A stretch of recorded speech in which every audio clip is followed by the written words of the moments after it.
हैदराबाद के संतोष नगर मारुति नगर में एक पुराने मकान की दीवार का काम चल रहा था। इसी दौरान ये दीवार गिर गई। उस वक्त क्रिकेट खेलने वाले दो बच्चे जो गेंद लेने के लिए उस दीवार पर चले थे तो मिट्टी की दीवार गिर गई। मकामी लोगों की इत्तला पर पुलिस और फायर रेस्क्यू टीम ने उन बच्चों को वहां से उस मलबे से निकाला और उन्हें अस्पताल पहुंचाया।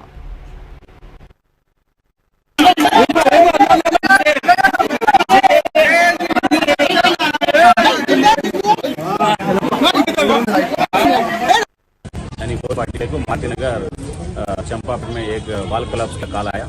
तो कॉल आए थे, हम 2 गाड़ी को फौरन इधर भेजा है। इधर देखे तो अभी एक बच्चे खेलते खेलते 3 बच्चे वो उसके ऊपर गिर गया, अंदर फंस गया वो लोग। इसीलिए हम रेस्क्यू टेंडर और आजू बाजू हमारा क्रूज को भी बुलाए। हमारा आदमी जेसीबी को बुला के बहुत जल्दी इसको सेव करे। पहले एक बच्चे को निकाले, बाद में 2 बच्चे अंदर फंस गए। हम डरा था कि उनका क्या हाल है, मगर अच्छा है। वो लोग फौरन निकाले, रस्सी के साथ निकाल के वो लोगों को अस्पताल भेजाए। ट्रीटमेंट रिपोर्ट पर वो 2 बच्चे अभी सेफ है। वो बच्चे खेलते खेलते गेंद के लिए उधर फंस गए, इसलिए वो गिर गए। अभी तो उनका खैर अच्छा है।